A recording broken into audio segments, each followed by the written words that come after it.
Hey man, chill out. LeBron James. It's just one of those athletes that are once in a generation. Well, maybe truly once in a generation, since that term gets thrown around way too much. He's been undeniably great for 23 great years. And I honestly think he belongs in that rare group of athletes who push the human body beyond what's the thought of the ceiling of athleticism. Strength, speed, IQ, durability, longevity, dunking on Derek White.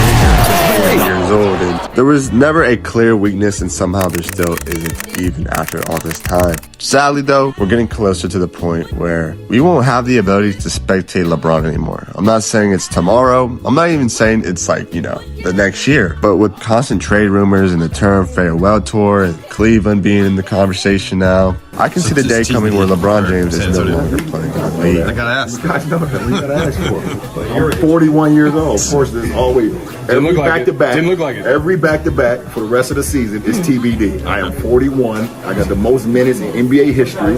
True. Bank it right now, okay? What are we talking about?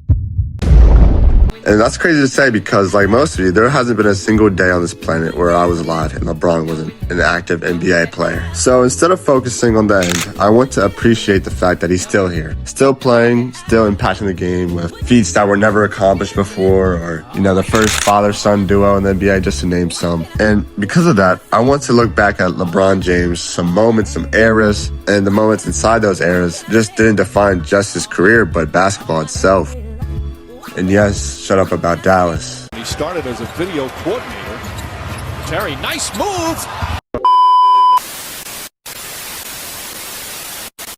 LeBron entered the league with a level of pressure we had never seen before. The savior of Cleveland. From day one, he wasn't treated like a rookie, though his teammates said otherwise. We have better players than him in his position already on our team, bro. He was treated like the future of the NBA, and with fellow NBA players saying themselves, after seeing Bron, they wanted to work 10 times harder. He was 15 or 16, posting, getting to the basket, and I'm like, this is going to be a huge issue. Right. For sure. Three more years, huh? 3 more years, he's right there. He actually motivated. When I saw that, it motivated me. I'm like, I got to go to work. Instead of slowly growing into the role, he embraced it immediately at 18. There's no pressure. There's no pressure at all. I've been getting pressure since I was 10 years old. At 18, he was already running offenses, making reads that didn't even happen yet, and carrying the franchise that had no business of being competitive. But one game that stands out is the 2007 Detroit Game 5.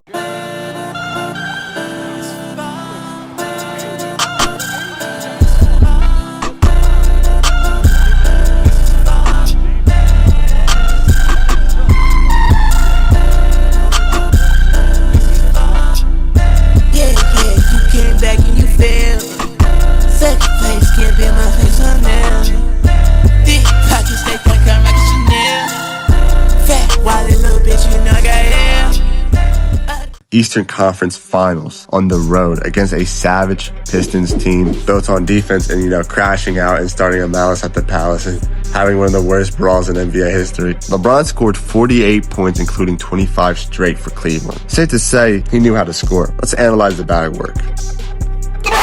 LeBron, pass it. Bow. Like quarter vision. Back him down. Anyway. LeBron, come on, shot, pass it. Nah. Bing, Green bing, Giant. Got that dimer badge on Hall of Fame.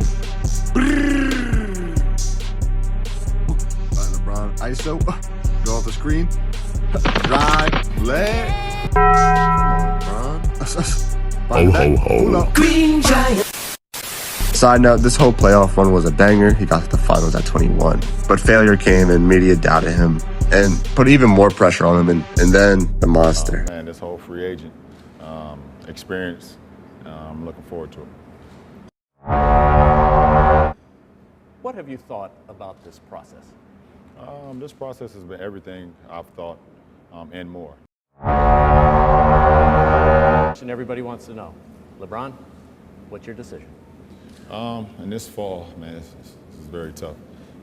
In this fall, I'm going to take my talents to South Beach and join the Miami Heat. This era wasn't about talent. It was about pressure, because new people are accepting nothing below a championship. But it probably didn't help that LeBron promised Not 2, not 3, not 4, not 5, not 6, not 7. Also, to mention, Cleveland despised him and painting a narrative of LeBron being a team hopper, which still follows him. I will not state my opinion on that. But one series reminded everyone who 2012 Boston. The moment that defines this version of LeBron is Game 6 against Boston in 2012. Down 3-2, once on the road again, season's on the line. Going against Boston's super team, Kevin Garnett, Ray Allen, Paul Pierce, and LeBron didn't talk.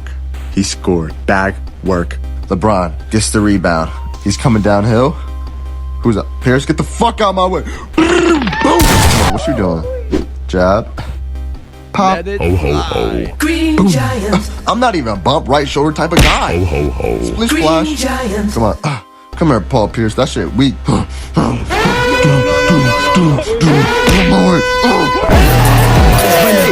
here. Let me get my ISO. Wait, let me get a screen. Ho, ho, ho. Never mind. Shoot it from 3. Giants. Bang. 45 points total. Also, he won 2 championships along this era of Miami. Then came the return.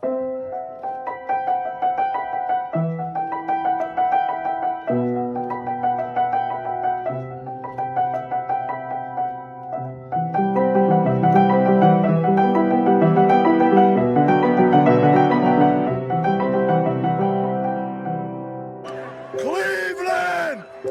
This is for you! The whole comeback to Cleveland era was insane, but let's be real. Sure, 2018 Bron was spectacular, LeBronto, the Thanos, but nothing tops 2016's comeback. Why would I mention anything else but that moment? Down 3-1 in the NBA Finals against a 73-win Warriors team against the unanimous MVP babyface Steph Wardell Curry. No team had ever came back from a 3-1 deficit in the finals. And then LeBron decided that history didn't matter. Game after game, he elevated. He led both teams in points, rebounds, assists, steals, and blocks across the series. A chase down block in Game 7, do I even have to say? Blocked by James. When the final buzzer sounded, that was one of the greatest accomplishments in sports history. For a lot of people, that was the moment that LeBron crossed into a different tier entirely by far. If not, it is the heaviest ring of all time.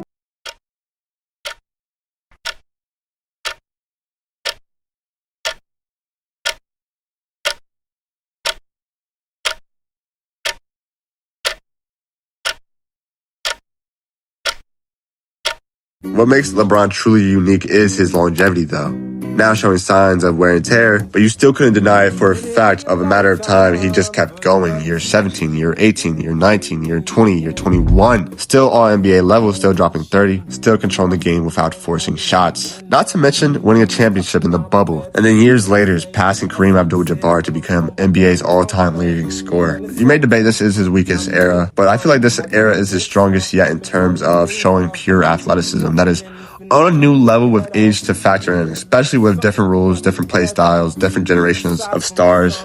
One thing that stayed constant was LeBron. So therefore, if he played in the 80s, he would dominate and average 245 points. But not every defining moment shows up in a box score. Sometimes it's the way he slows the game down, okay?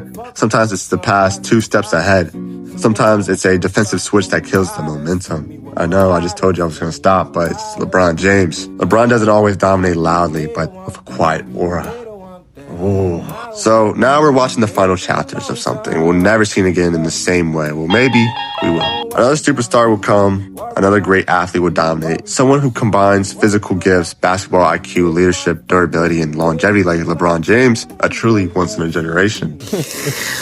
Because one day the NBA will tip off and LeBron James will no longer be stepping up. And I'm trying to hesitate. Fumble down very late, nigga. You a featherweight and I'm a heavyweight. Yo, it's been a while. I know. Let me just try to make this quick and you can just go on to the next video. Subscribe.